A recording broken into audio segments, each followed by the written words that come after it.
Today we explore a US layout in N-scale.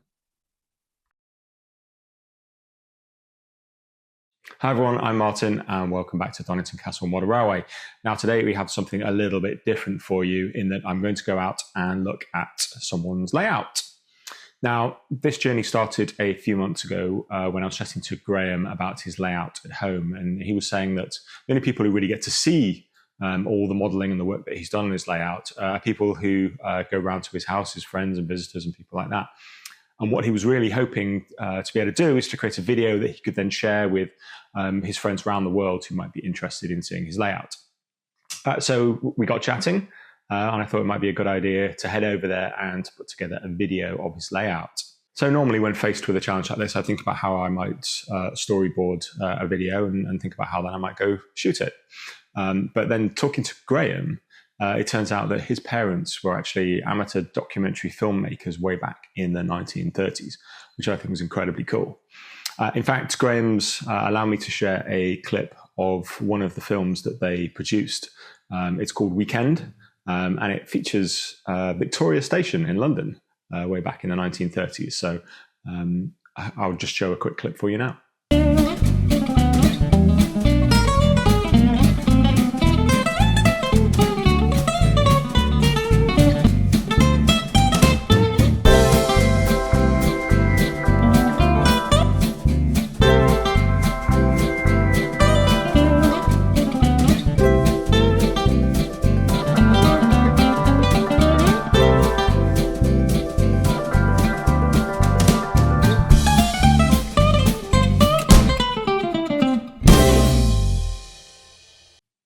So with the background in filmmaking that Graham and his family have, I thought it'd be interesting to let him call the shots on this one. And so the video that you're about to see of Graham's layout, all of the storyboarding has been done by Graham. All of the script was written by him, and the voiceover that you'll hear is Graham as well. So I'm going to head over now to his house to take a look at its layout, and I hope you enjoy the film.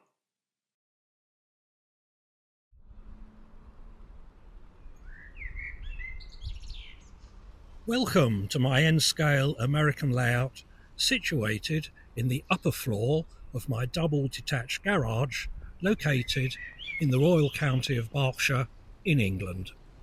The garage is 19 by 19 feet, a typical size for a double English garage, but these days too small for two modern medium-sized cars, so most people park their cars outside. The railway is situated in the upper floor. Before the railway was built, this is the window end of the upper floor, showing the location of the installed staircase. The upright posts are vertical. The slope is due to the wide-angled lens of the camera. And this is the view of the other end. Due to the sloping roof, the distance between the posts is 9 feet, and the length is 18 feet.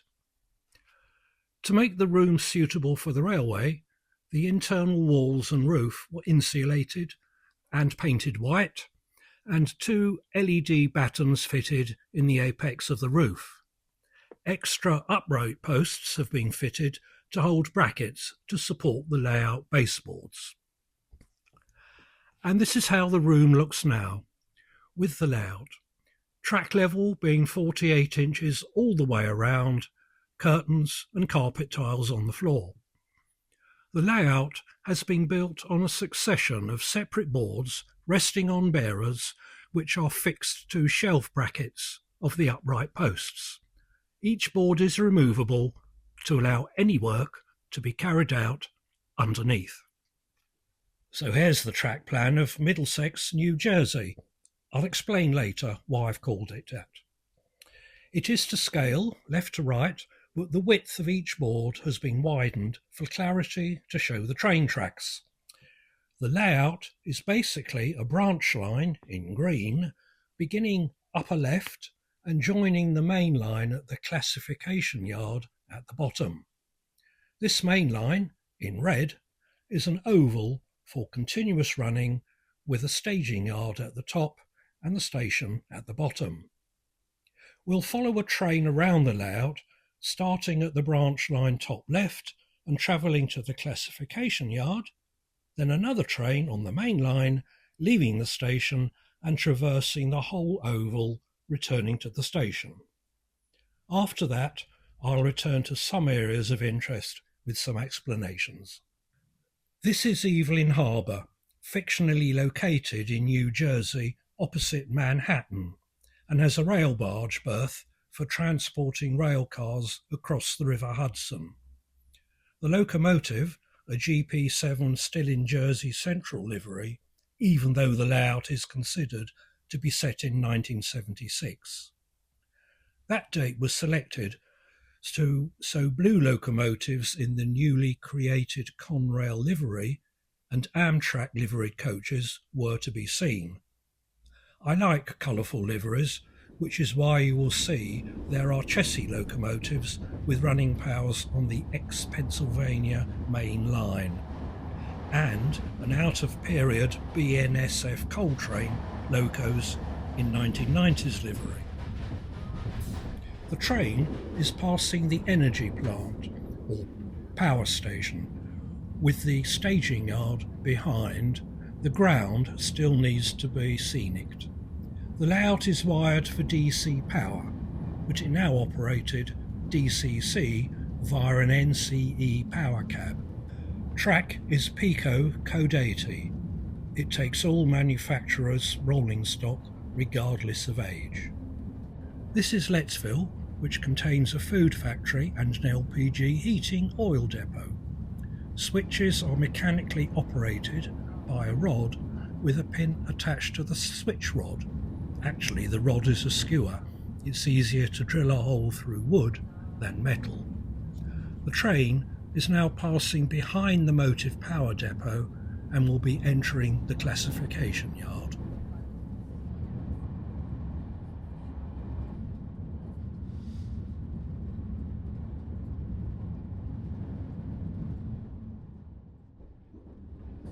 An Amtrak train with an as-yet-to-be reliveried Pennsylvania GG1 is leaving the station and will make a run around the whole layout.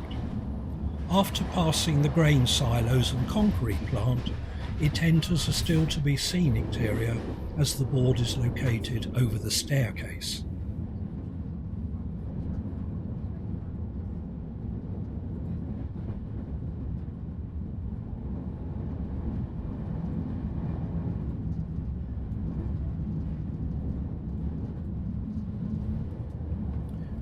Passing in front of the window, it circulates behind Evelyn Harbour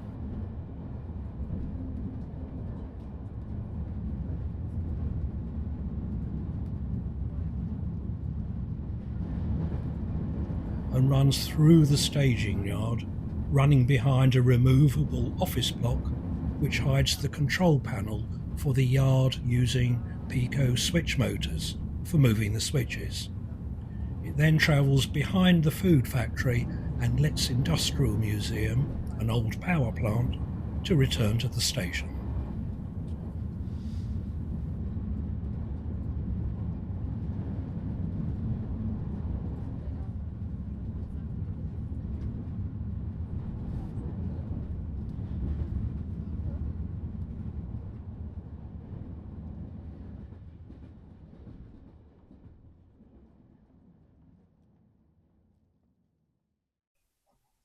I'll now show you parts of the layout in more detail.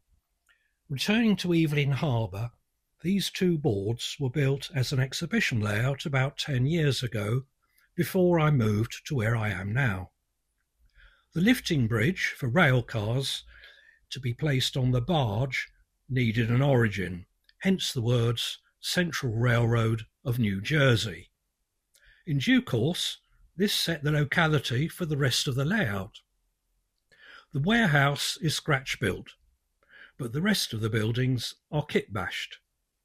There is a backboard, but it's been removed, so I can see trains traversing the main line behind. The oil depot is located on the dockside to service marine traffic. The next boards contain the staging yard for the main layout, with the Evelyn Harbour branch located in front. I've not used a backboard to separate the branch from the yard, but use the yard as a nice background. The energy plant is my latest scratch-built structure, and on the branch line. It's in the 1930s Art Deco style, based on Union Pacific's boiler house in Chicago, and the turbine house based on Bankside Power Station in London, which is now the Tate Gallery. The BNSF SD70 Mat locomotive and the Bethgon cold hoppers are historically more modern than the 1976 time of the layout, but I just like them.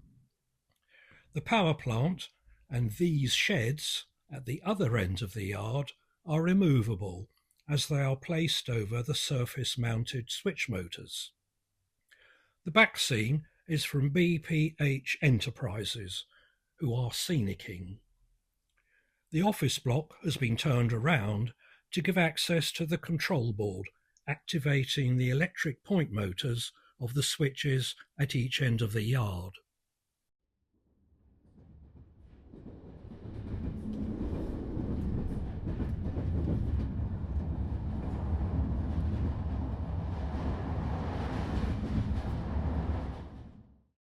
This is Lettsville. There are 3 buildings comprising the food factory as it expanded. Right, the existing one is pre-war, the middle one is 1950s, and the left a recent 1970s. All scratch-built, as is the museum. It used to be a small power plant. The LPG and food oil depot is Walther's, with the loading structures added.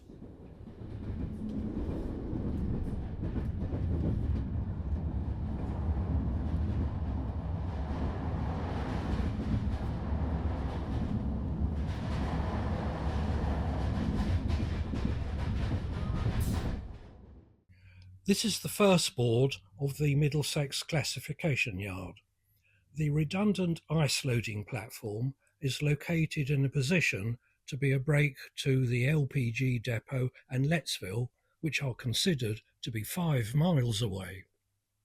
The track to it, which also still has an old water tower for steam engines, is now used as the lead for the classification yard. The MPD shed is the modern Pico diesel structure, and next to the MPD is the small RIP small yard for fixing damaged rail cars and housing a breakdown crane. The backscene houses are all taken from a Google Street View of Jamesburg, a borough not far south of Jersey City. Each house was printed out and affixed to 1mm card to give some depth. I previously fictionally located the classification yard somewhere around that part of New Jersey and named it Middlesex, the English county swallowed up by Greater London and where I was born. It was only later I discovered there really was a Middlesex county which included Jamesburg, a total coincidence. The second classification board has industry at the end of the yard.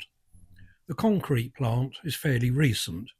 Cement is unloaded from covered hopper rail cars in the shed and blown into the small blue-topped silo, and then conveyed by screw into the large mixing structure. Aggregate is delivered by lorry and conveyed to the structure. Water added, mixed and concrete slurry poured into concrete road vehicles. The grain silos behind are scratch-built, following the geometry of the Walther's kit, silos being made from plastic water pipes. The rest of the area over the staircase is still to be scenically created. So that's it. Operation is predominantly switching cars between the harbour barge and industry, Lettsville food and LPG, and the Middlesex grain and concrete depots, to and from the classification yard. Passing freights on the main line drop off and pick up freight cars, assisted by the classification yard locomotives. I hope you found something of interest in my layout, located in a state I've modelled from a few thousand miles away from where I live, and probably populated by a few rail cars that weren't built before 1976. But then I suppose, like many, it's a Rule 1 layout. I hope you enjoyed seeing Graham's layout. It was a lot of fun going over there, getting to know Graham a bit better, chatting railways, chatting modelling, and also having not to do so much work as I would normally do, as all of that was put together by Graham. So thank you very much for that.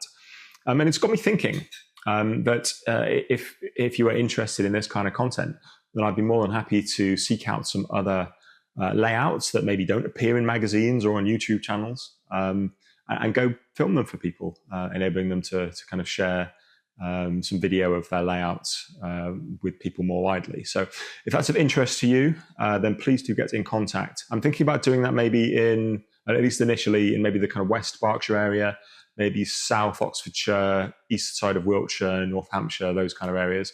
So if you do live in those parts of the world and you've got a layout that you would like to have filmed, then please do get in contact, and we can discuss things from there. I can't make any commitment to that. Obviously, I've got a lot going on with work and other things like that. But please do get in contact and we can see whether it's something that we can make happen.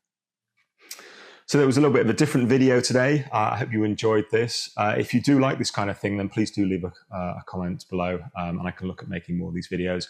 Otherwise, it's going to be back to the layout here and getting cracking with all the jobs that I'm working on. But hopefully some exciting updates for you very, very soon. Thanks for watching. I shall see you all soon. Bye-bye.